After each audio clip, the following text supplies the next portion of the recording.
Assalamualaikum warahmatullahi wabarakatuh. Innal hamdalillah nahmaduhu wa nasta'inuhu wa nastaghfiruhu wa nastahdihi wa na'udzu billahi min shururi anfusina wa sayyiati a'malina may yahdihillahu fala mudilla lahu wa may yudlilhu fala hadiya lahu. Ashhadu an la ilaha illallah wahdahu la syarika lahu wa ashhadu anna Muhammadan abduhu wa rasuluh sallallahu alaihi wa ala alihi wa ashabihi wa man sara ala nahjihi wa istanna bi sunnatihi ila yaumil qiyamah. Qala ta'ala ya ayyuhalladzina amanu ittaqullaha haqqa tuqatih wa la tamutunna illa wa antum muslimun. Amma ba'd, fa inna asdaqal hadithi kitabullah wa khairul hadi hadi Muhammad sallallahu alaihi wasallam wa syarrul umuri muhdatsatuha wa kullu muhdatsatin bid'ah wa kullu bid'atin dhalalah wa kullu dhalalatin finnar. Kaum muslimin dan muslimat, al-musyahidin wal musyahidat, saudara-saudari para pecinta ilmu dan pendengar Radio Rabbani dimanapun berada, alhamdulillah kita bersyukur kepada Allah tabaraka wa ta'ala. Pada pagi ini kembali kita diberikan kesehatan, kemudahan, dan kita bisa duduk dalam majlis yang mulia ini. Mudah-mudahan Allah tabaraka wa ta'ala limpahkan ampunannya, rahmat dan kasih sayangnya kepada kita, dan Allah terima seluruh kebaikan dan ketaatan kita. Salat dan salam marilah selalu kita ucapkan untuk Nabi kita sallallahu alaihi wasallam. Mudah-mudahan kita mendapatkan syafaatnya pula pada hari kiamat kelak, hari di mana tidaklah berguna seluruh kebaikan, seluruh harta dan kekayaan kecuali orang-orang yang datang kepada Allah Subhanahu wa taala dengan hati yang penuh dengan keimanan tanpa kesyirikan.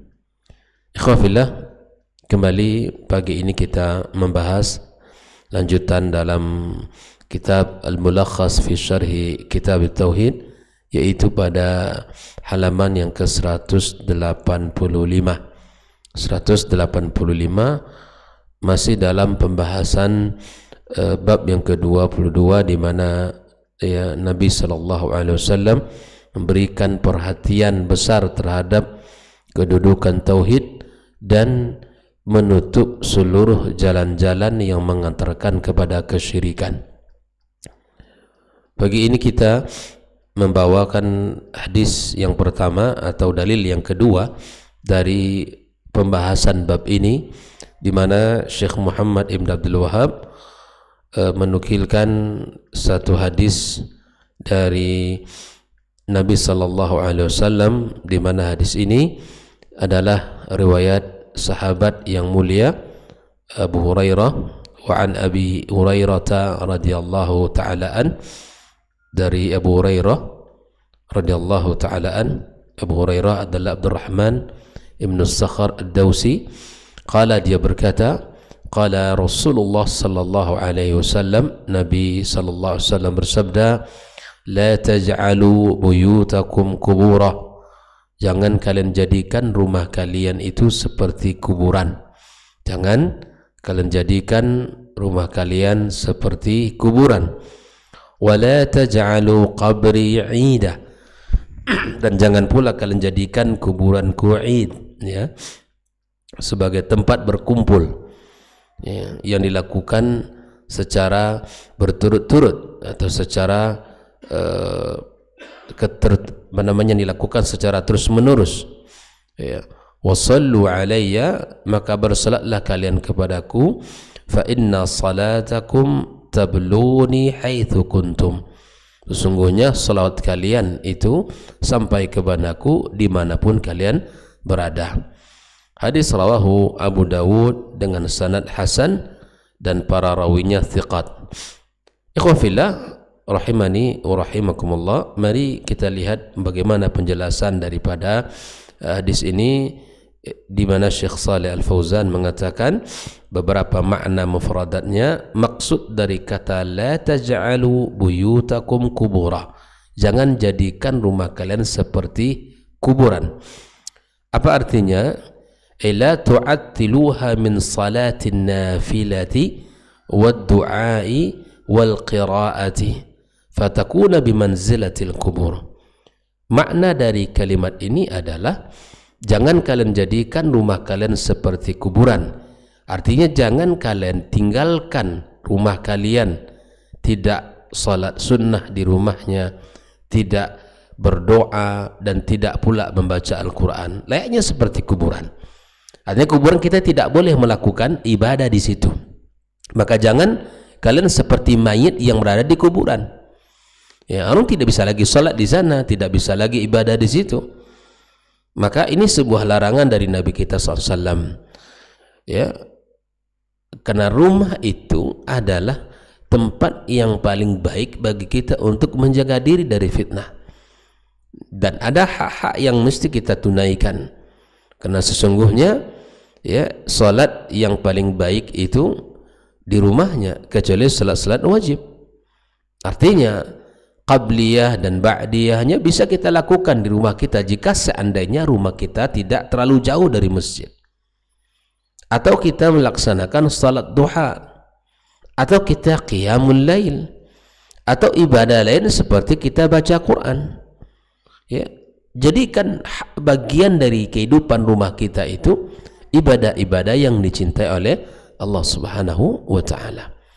Artinya jangan kalian seperti mayit yang berada di kuburan, tidak lagi kalian salat, puasa, ya, baca Quran dan ibadah-ibadah lainnya. Fatakuna bimanzilatil kubur, maka kalian, rumah kalian seperti kuburan. Ini maknanya. Kemudian wala taj'alu qabri 'ida, jangan kalian jadikan kuburan saya id. Apa maknanya al-id? Ma yu'tadu maji'uhu wa qasduhu min zamanin wa makan, yang selalu ya didatangi, kemudian yang menjadi tujuan pada setiap atau dari waktu-waktu tertentu, ya, baik itu tahunan, bulanan, ya, batum pekanan, bahkan harian. Jangan dijadikan itu. Ya, la tattakhidhu qabri mahalla ijtima', jangan jadikan kuburanku sebagai tempat berkumpul. Ini ada orang kuburan di beberapa tempat, ya, kuburan itu didatangi, kemudian di situ seakan-akan melakukan ibadah, zikir, bahkan joget di situ, bahkan ditambah dengan nyanyian di situ. Ini sebagian turuqus sufiyah, ya, orang-orang sufi, ya, melakukan hal ini. Ini jauh dari ibadah seperti ini, dan ini bukan yang dianjurkan dalam agama kita. Ya, menjadikan, ya, kuburan Nabi sebagai tempat berkumpul, turaddiduna ilaihi wa ta'tadunahu lis-salati wad-du'a wa ghairi dzalik. Kalian datang berulang kali ke situ, ya, kemudian kalian membiasakannya di situ salat, doa. Nah, ini dilarang Nabi untuk apa, ikhwah fillah?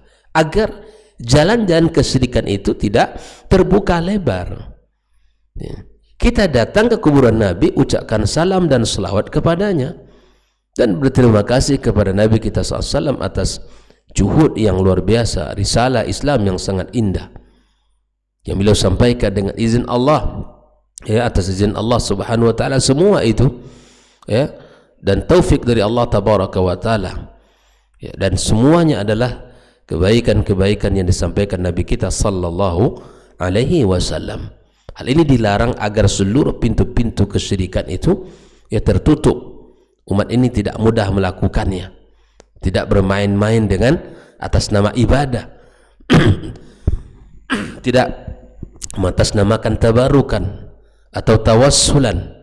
Ya, jangan. Kuburan itu adalah di mana kita datang untuk mengucapkan salam, kemudian mengingat akan berakhirnya kehidupan kita seperti berakhirnya kehidupan dia, dan doakan kepada si mayit atas dosa-dosa yang telah pernah dia lakukan agar Allah ampuni. Itu saja, ya, bukan datang untuk minta kepada si mayit, bukan datang untuk minta, ya, tabarruk, tawassul ke si mayit. Tak ada lagi. Dia yang butuh doa kepada dia, ya, dia yang butuh doa, bukan kita minta kepada dia. Dia yang butuh dengan doa yang masih hidup, ya, sesoleh apapun dia, dia sangat butuh kepada doa kita. Maka di sini Nabi SAW memberikan kepada kita sebuah perintah, fa inna wasallu alayya, salawatlah kalian kepadaku, artinya sampaikanlah salat kalian kepadaku, ya fa inna salatakum tabluni haitsu kuntum. Ini maknanya apa? Ma yanalani minkum minas salati yahsul min qurbikum wa bu'dikum min qabri. Artinya dekat jauh kalian salat kalian sampai kepada saya. Ya, kita berselawat di sini sampai kepada Nabi kita alaihi salatu wassalam. Fala hajata bikum ila al-maji'i ilaihi wa taraddud alaihi. Nak mesti dulu datang ke kuburan Nabi baru kita selawat. Tidak, dimanapun kita berselawat itu insya Allah sampai kepada Nabi kita alaihi salatu wassalam. Bahkan Nabi menyebutkan di antara salah satu orang yang bakhil itu apa? Ketika disebutkan namanya sallallahu alaihi wasallam tidak berselawat kepadanya. Maka ikhwafillah, setiap kali kita sebut nama Nabi kita sallallahu alaihi wasallam, maka kita ucapkan Allahumma salli ala Muhammad. Kita berselawat kepada Nabi kita alaihi salatu wassalam. Inilah makna daripada potongan daripada hadis yang disebutkan dalam bab ini. Ikhwafillah rahimani wa rahimakumullah. Lalu kemudian Syekh Shalih Al-Fauzan menjelaskan al-ma'na al-ijmali lil hadis. Makna global dari hadis ini apa? Naha sallallahu alaihi wasallam, ya, Nabi melarang an ta'tilil buyut min salatin nafilati fiha. Nabi melarang, ya, melarang apa? Tentang rumah yang tidak pernah dilakukan salat di dalamnya, tak pernah lakukan salat sunnah di dalamnya. Maka sesungguhnya salat yang kita lakukan di rumah kita itu adalah sunnah, ya, kecuali salat wajib, dan bahkan itu memiliki nilai pendidikan bagi anak-anak kita. Makanya ayah-ayah, para orang tua, para bapak-bapak, ya, jadikan bagian dari rumahnya salat-salat sunnahnya, ya, dan salat wajib ke rumah. Makanya kita ikhwafillah diberikan rentang waktu untuk salat iqamat itu antara azan dan iqamah. Ini sebagian masjid, ya, habis azan langsung qamat, tidak ada jedah untuk para kaum muslimin bisa melaksanakan salat sunnah di rumahnya. Jangankan rumah yang paling dekat, ya, rumah, apalagi rumah paling jauh, yang paling dekat saya tidak sempat untuk melaksanakan salat sunnah, ya, karena saking cepatnya qamat, ya, untuk salat berjamaah didirikan. Maka ikhwafillah, jangan kalian tinggalkan salat sunnah di rumah kalian, kata Nabi. Itu dilarang. Yang kedua, jangan pula kalian tinggalkan untuk berdoa. Berdoalah, karena dalam doa itu sendiri juga ada pelajaran. Ternyata bapaknya dilihat oleh anaknya berdoa, ya. Kemudian misalnya saat-saat tertentu, ya, anak kita berdoa kepada Allah Azza wa Jalla, dilihat oleh anak, itu pelajaran. Ketika ayahnya salat, dilihat oleh anak, itu pelajaran. Ketika kita berdoa, itu pelajaran. Dan ketika kita membaca Al-Quranul Karim wa qiraatil Quran, begitu juga ketika kita baca Quran, itu juga ada pelajaran dari anak. Maka anak melihat bahwa bapaknya membaca Al-Quranul Karim. Nah, oleh itu ikhwafillah, kalau ini kita tinggalkan, fatakuna bimanzilatil kubur. Maka kalau ini tidak dikerjakan di rumahnya, maka rumah itu bagaikan kuburan, bagaikan kuburan.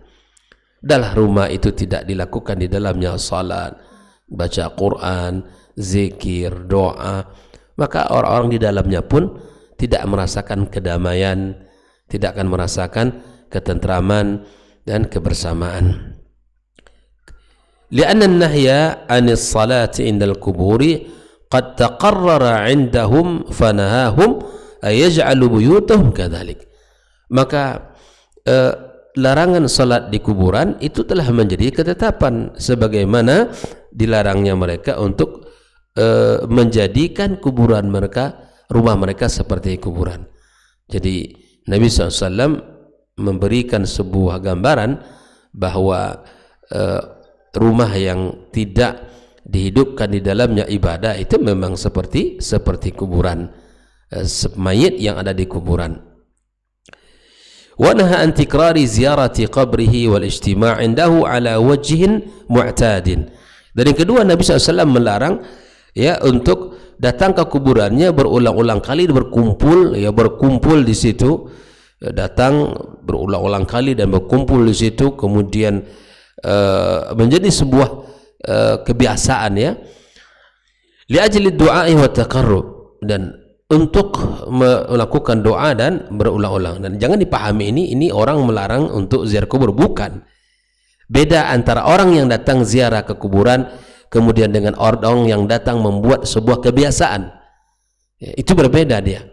Orang yang datang ke kuburan Nabi SAW ya, atau ke kuburan siapapun ya, ziarah boleh, tapi menjadikan sebuah kebiasaan yang berulang-ulang, bahkan itu tadi seperti dikatakan mungkin dilakukan tahunan, bulanan, kemudian pekanan, bahkan harian, dibuat ritual-ritual resmi ini yang dilarang oleh Nabi kita sallallahu alaihi wasallam. Lianna dzalika wasilatu ila syirki, karena itu semua adalah sebagai proses menjadikan orang melakukan kesyirikan. Ini kesyirikan itu seperti mana yang kita pahami, dia prosesnya sangat panjang. Awalnya tidak seperti itu, seperti mana yang terjadi di kaum Nabi Nuh alaihissalam.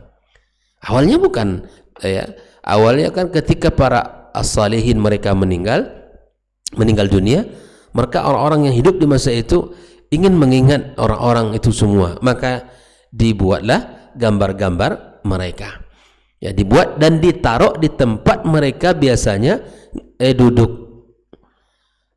Kemudian berganti generasi, orang-orang yang tahu tentang untuk apa dibuat gambar dan foto mereka di situ telah meninggal dunia. Berganti generasi yang tidak seperti orang tua mereka ilmunya. Akhirnya datang syaitan memberikan bisikan bahwa dulu bapak kalian menyembah foto-foto itu, lalu mereka lakukan. Nah, ini prosesnya panjang ya. Oleh itu ikhwafillah, Islam ketika melihat di situ ada celah kesyirikan, celah-celah kemaksiatan, maka celah itu ditutup. Wa amara bil iktifa' an zalika bi kasrati salati was salami alaihi fi ayyi makanin min al ardi.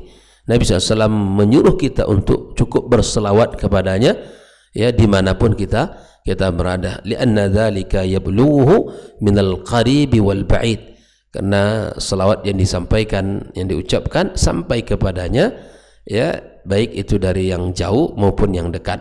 Ala haddin sawa, sama saja semuanya, yang dari Pekanbaru, yang dari Jakarta, yang dari mana, Eropa ya, itu semua dari Afrika bersalat kepada Rasulullah, insyaallah salatnya sampai. Fala hajata ila tiyabi qabri, yang tidak perlu kita untuk melakukan acara berkumpul-kumpul di kuburan Nabi sallallahu alaihi wasallam. Inilah makna hadis. Kemudian Syekh Shalih Al-Fauzan menjelaskan tentang munasabatul hadis lil bab, ketersesuaian hadis dengan bab yang sedang kita baca. Anna fihi hasman limadati syirki, dalam hadis ini dijelaskan tentang ditutupnya ya jalan atau materi kesyirikan itu, wasaddil turuki al-musilati ilai, dan menutup jalan-jalan yang mengantarkan kepada kesyirikan. Haitsu afada anna al-qubura la yusalla 'indaha, di mana kuburan itu tidak dilakukan salat. Wa naha 'anil ijtima' 'inda qabri, dan di mana Nabi SAW juga melarang kita berkumpul di kuburannya.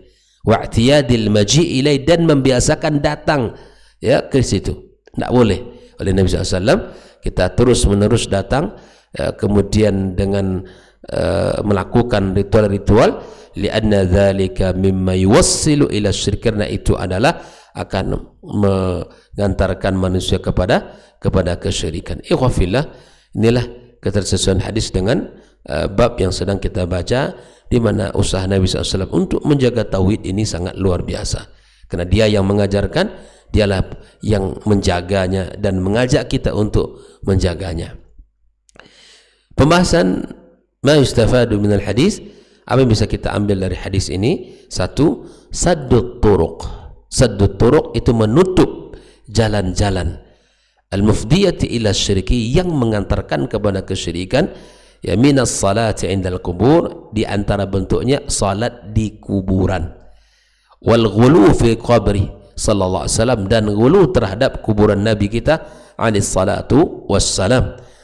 Bi ayyaj'al mahal ijtima'in, seperti melakukan tempat-tempat berkumpul, ya, bersama-sama, ya, wartiyadi tarattubu lahu ziyarat makhsusah, dan buat seperti, ya, hari raya kemudian acara, sehingga didatangi secara khusus, baik itu tahunan, bulanan, pekanan, harian, atau sekali dalam 2 bulan atau sekali dalam 6 bulan. Ini dilarang, tidak boleh dilakukan oleh Nabi kita sallallahu alaihi wasallam. Andaikan kita datang ke sana umrah, berselawatlah, ucapkan salam kepadanya, itu yang masyru' bagi kita. Habis itu keluar dari masjid, kita lakukan aktivitas. Tak boleh berkumpul-kumpul, tak boleh melakukan amal-amalan tertentu, ya, di kuburan Nabi kita alaihi salatu wassalam. Dan Nabi melarang kita ghulu terhadap kuburannya.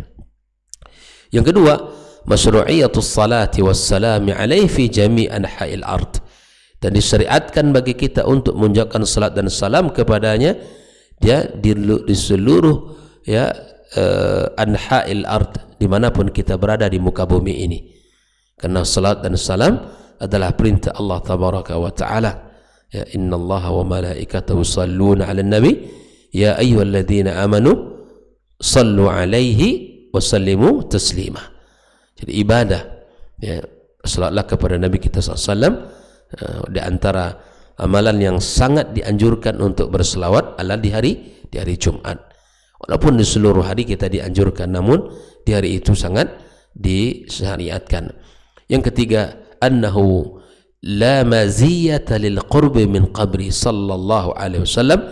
Dalam hadis ini ditegaskan, kata Syekh Shalih Al-Fauzan, tidak ada keutamaan secara khusus, ya, kita dekat dari kuburan Nabi SAW, ya, tidak ada keutamaan secara khusus, ya, kita merasa bahwa kita lebih mulia, kita lebih utama dekat dari kuburan Nabi sallallahu alaihi wasallam. Yang keempat, al-man'u minas safari li ziyarati qabri sallallahu alaihi wasallam. Di sini Shalih Al-Fauzan, ya, melarang, untuk ada larangan safar hanya untuk menziarahi kuburan Nabi sallallahu alaihi wasallam. Ya, kita safar ke sana untuk melaksanakan ibadah haji, misalnya umroh ataupun haji. Lalu setelah pelaksanaan umroh, kita datang ke kota Rasul SAW beberapa hari, kita salat di Masjid Nabawi, karena salat di situ adalah keutamaannya sangat besar, ya, seperti mana Nabi mengatakan, salatu bi masjid hadza bi alfi salatin fima au bima fima siwa. Salat di Masjid Nabi itu 1000 kali salat dibandingkan tempat-tempat lain. Nah, ini yang tujuan utama kita. Lalu di hari-hari kita di sana, kita misalnya selesai salat subuh, dan biasanya selesai subuh itu diberikan jalan itu untuk kita bisa menziarahi kuburan Nabi dan mengucapkan salat dan salam kepada. Ini dibolehkan. Tapi datang kita ke sana hanya untuk, ya, melakukan ritual tertentu dan duduk di situ melakukan amal-amal tertentu hanya di kuburan Nabi, kita tidak ke Mekah dan kita tidak melaksanakan ibadah-ibadah yang lain di kota Madinah, maka ini hal-hal yang perlu diperhatikan, jangan sampai tujuannya salah.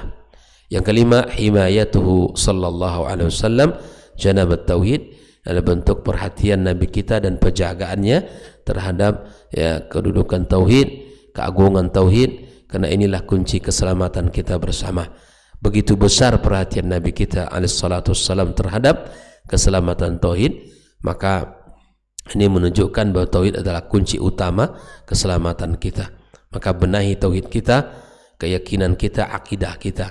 Jangan lagi ada yang mencampurkannya dengan kesyirikan dan mencampurkannya dengan khurafat, ya dengan perkara-perkara bid'ah ya dengan dalam urusan agama kita. Jangan lagi kita ya mencampurinya dengan sesuatu yang terlarang dalam urusan agama kita. Nah, jaga tauhid kita, jaga kemurniannya, kembalikan semuanya kepada ilmu, ya berakidah, bertauhid berdasarkan dalil-dalil, bukan berakidah berdasarkan kebiasaan ataupun rasa dan tradisi ataupun hawa nafsu dan logika. Jangan, kita berakidah ya berdasarkan dalil-dalil Al-Quran dari hadis Nabi sallallahu alaihi wasallam. Mudah-mudahan kita dan keluarga kita, anak keturunan kita semuanya murni dan bersih, benar akidahnya, dan kita mati di atas akidah as-salafus salih ya yang benar, karena itu adalah jalan keselamatan dan kebahagiaan di dunia dan di akhirat kelak. Wallahu taala alam. Demikian pembahasan satu hadis pagi ini yang menekankan 3 poin. Pertama, larangan untuk dijadikan rumah kita seperti kuburan. Yang kedua, larangan tidak menjadikan kuburan Nabi sebagai tempat berkumpul seperti mana hari raya. Dan ketiga, berilah atau ucapkanlah selawat itu kepadanya dimanapun kita berada, karena sungguh selawat yang kita ucapkan itu sampai kepada Nabi kita sallallahu alaihi wasallam. Mudah-mudahan Allah berikan kebaikan dan keberkahan pada kita dan keluarga kita, serta hari-hari kita semakin baik ke depannya. Wa sallallahu ala nabiyyina Muhammadin wa ala alihi wa sahbihi ajma'in. Wa subhanakallahumma wa bihamdik asyhadu an la ilaha illa anta astaghfiruka wa atubu ilaik. Wassalamu alaikum warahmatullahi wabarakatuh.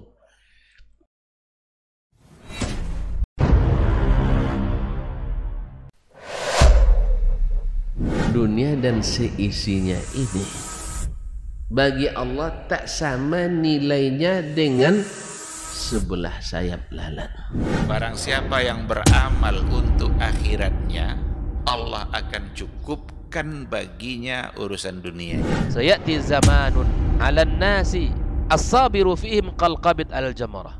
Akan ada satu masa di akhir zaman yang berpegang teguh dengan agamanya seperti orang yang sedang memegang bara